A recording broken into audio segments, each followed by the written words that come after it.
안녕하세요. 주말 잘 지내셨어요? 이 올해 더위는 그래도 괜찮았죠?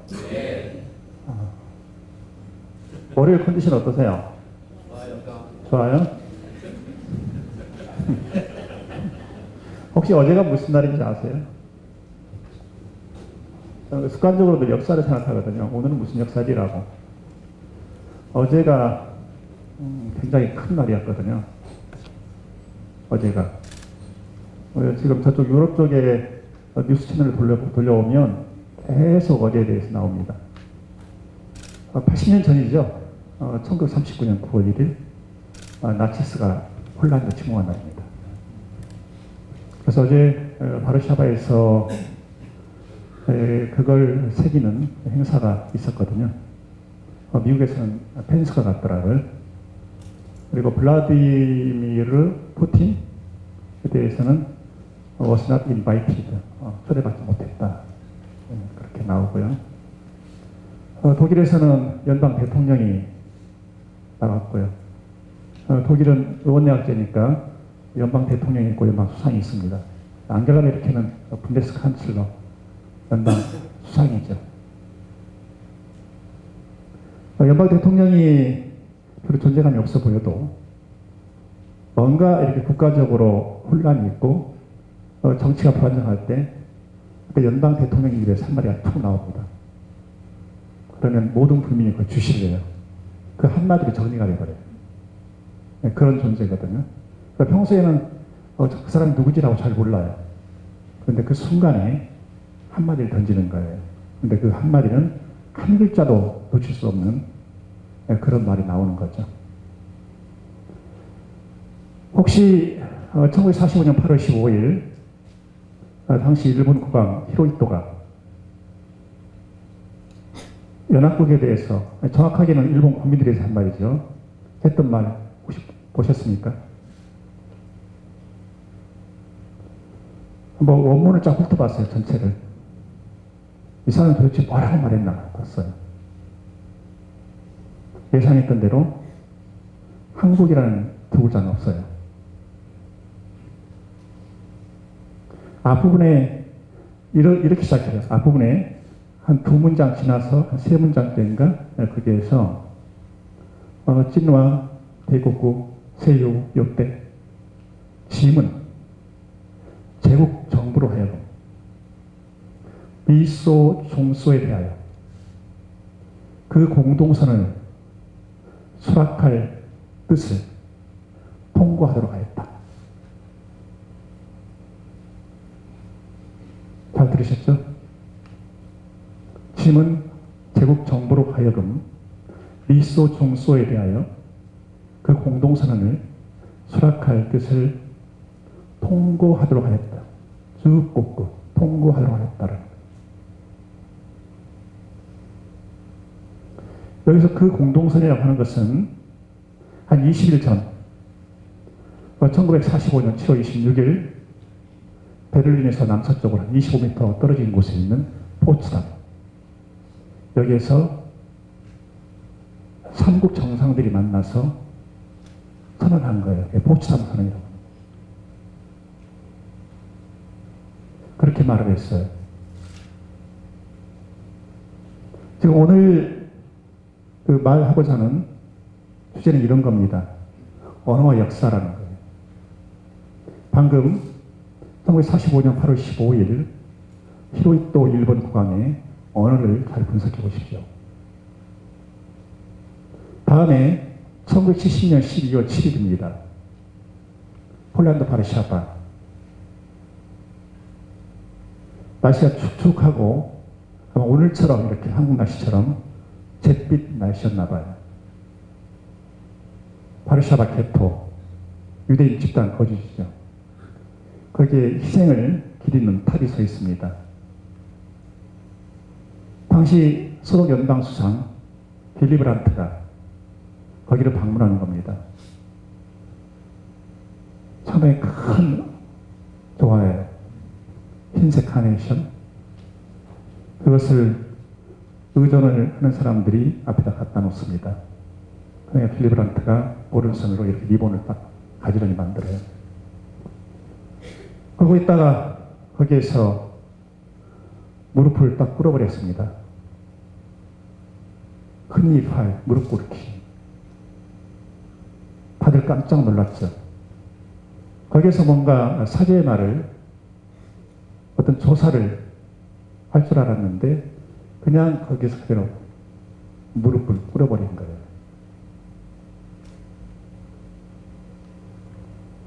지트도이체 짜이퉁의 한 기자가 그 모습을 본 겁니다. 바로 앞에서 본 거예요.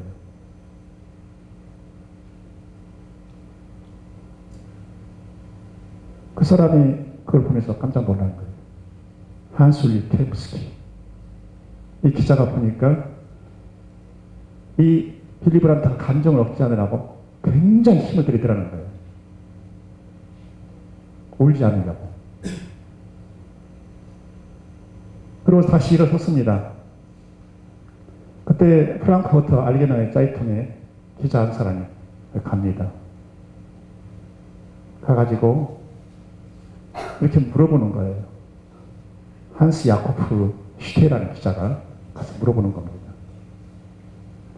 이 무릎 꿇기는 오랫동안 숙고하고 계산된 것입니까? 이렇게 물어봤어요. 그랬더니 빌리 브란트가 아니요. 그건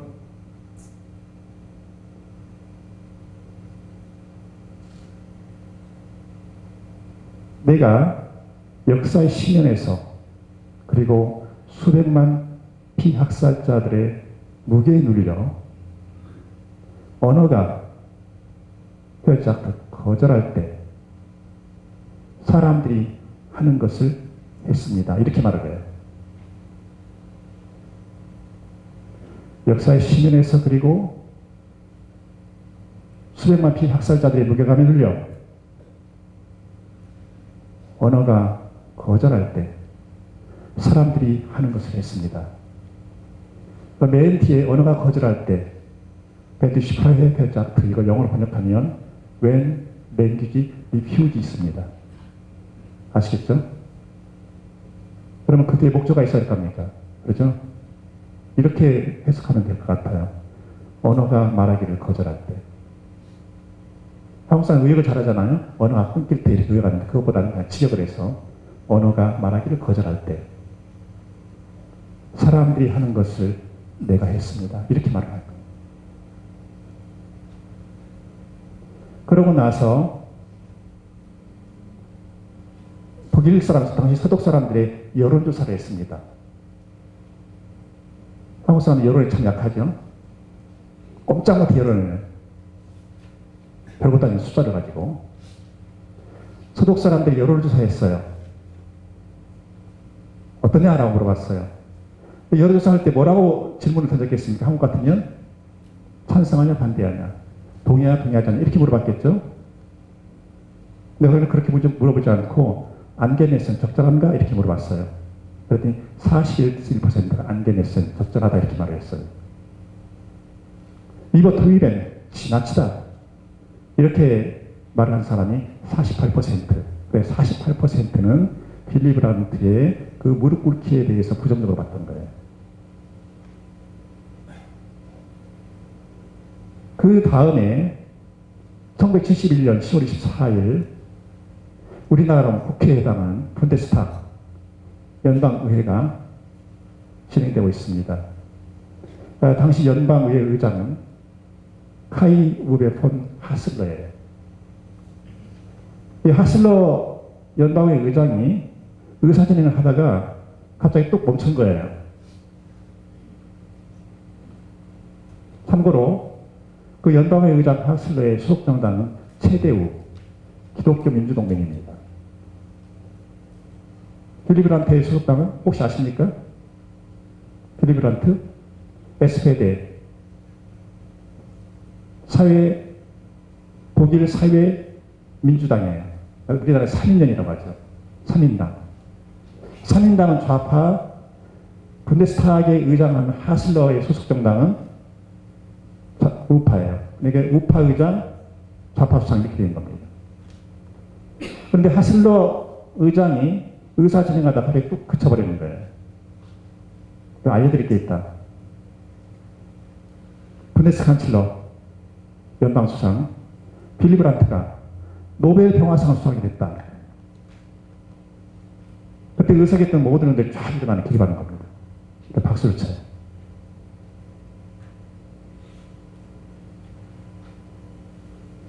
어떻습니까? 히로히토 일본 국왕의 언어와 빌리 브란트의 언어, 그리고 그 빌리 브란트를 떠받쳐주는 반대당의 연방의 의장. 우리도 살아가면서 언어가 끊길 때가 있잖아요. 그렇죠? 언어가 더 말하기를 거절할 때가 있어요. 나 할 말 없습니다. 이렇게 할 때가 있어요.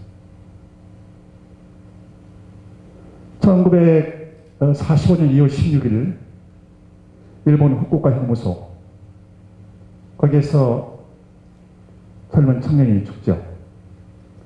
윤동주입니다. 뭔가 인체 실험을 당했어요. 그러면서 해방 6달을 앞에 두고 죽습니다. 그 윤동주가 북간도에서 학교를 다녔잖아요. 어린 시절.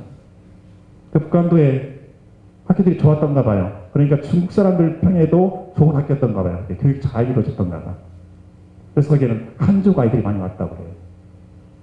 그래서 윤동주의 시에 보면 폐경옥 이런 미국 소녀들의 이름과 이 폐경옥 얘네들이 다 한족이라는 거예요. 지금부터 7년 2012년에 혹시 이 자리에 계셨던 분, 손 이렇게 한번 해보세요. 이렇게 이 자리에. 2012년 9월에. 어디 한번 보게. 여기 계셨어요? 오, 또. 여기 계셨어요? 네, 또요. 부국장님 계셨던가요? 아니. 그래요? 국장님 계셨어요? 저기 행정국장님, 계셨어요?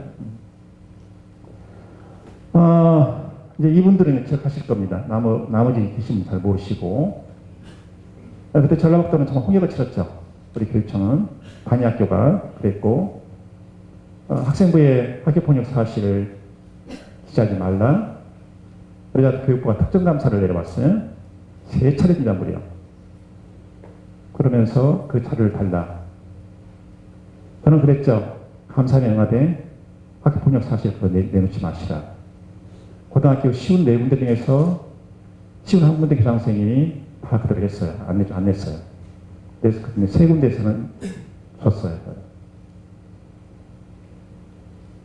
그때 교육부 감사반이 감사를 하는데 그 생각이 들더라고요. 이건 감사가 아니라 감사폭력이다. 이곳에서 좀 가까운 데 어느 고등학교, 그 고등학교에 교육부 감사반하는 일이 대닥치더니 교장실에 이러더라는 거예요. 교장선생님 김성환 꼽은요? 그 교장선생님과 격분을 한 거예요. 격분을 한 거예요. 내가 무슨 김성환 꼽은이냐. 그때 그 감사라고 하는 것은 이루 말할 수가 없었어요. 아무리 교육감이지만 직원들 앞에서 할 말이 없어져 버렸어요. 당시 9월 3일인데 9월 3일 월요일인데 그날 뭔가 인사를 해야 되겠는데 할 말이 없어졌다는 거예요. 아까 빌리 브란트 있죠? 프랑크푸르트 알게나의 사이튼 기자가 물어본 거였습니다. 뭐라고 물어봤죠? 무릎 꿇기는 오랫동안 숙고하고 계산된 행동이었습니까? 이렇게 물어본 거예요. 그래서 빌리 브란트 거기에 대한 답을 이렇게 했어요. 아니요. 그것은 즉석에서 일어난 감정의 분출이었습니다. Ein spontaner Gefühlsausbruch. Ein spontaner Gefühlsausbruch. 영어로 하면 A spontaneous outbreak of feeling. 즉석에서 일어난 감정의 분출이었습니다. 이렇게 말해요. 그때 2012년 9월 3일 날 이 자리에서 인사말을 해야 되는데 할 말이 없는 거예요. 미안하다고 하기도 그렇고 고맙다고 하기도 그렇고 우리 함께 가자 하기도 그렇고 전부 너무 속대버려요. 그 말들이. 인생 살아가면서 처음으로 그때 말이 막혔어요. 사실은. 그래서 어떻게 할까 하다가 그때 생각한 것이 윤동주였어요. 아, 윤동주한테 좀 의탁해보자. 그래서 했던 게 윤동주 별 해는 밤을 낭송하고 끝냈어요. 그거 다시 한번 해보려고 해요. 서른 되게 길지요? 박수 치고 박수 맞지?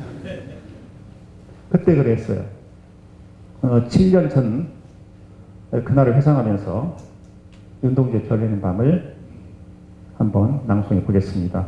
오늘은 미리 이야기해서 음악을 깔으라고 할까 하다가 또 우리 직원들이 교육감이 되게 폼잡네 할까 봐서 그냥 아카펠라로 하기로 했습니다. 별 해는 밤 윤동주. 계절이 지나가는 하늘에는 가을로 가득 차 있습니다. 나는 아무 걱정도 없이 가을 속의 별들을 다 헤일 듯 합니다. 가슴 속에 하나 둘 새겨지는 비어를 이제가 못하는 것은 쉬 아침이 오는 까닭이요, 내일 밤이 남은 까닭이요, 아직 나의 청춘이 다하지 않은 까닭입니다. 별 하나의 추억과 별 하나의 사랑과 별 하나의 쓸쓸함과 별 하나의 동경과 별 하나의 시와 별 하나의 어머님. 나는 별 하나의 아름다운 말 한마디씩 불러봅니다.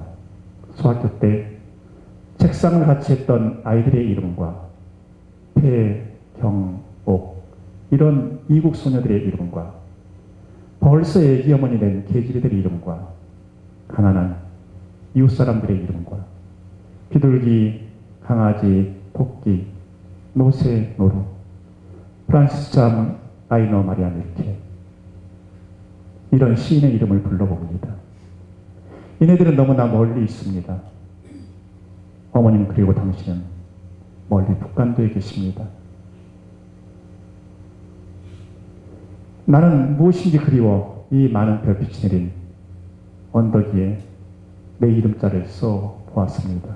나는 밤을 새우는 벌레는 부끄러운 이름을 슬퍼하는 까닭입니다.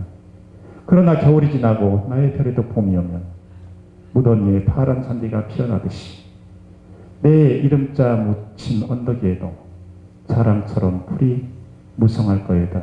고맙습니다.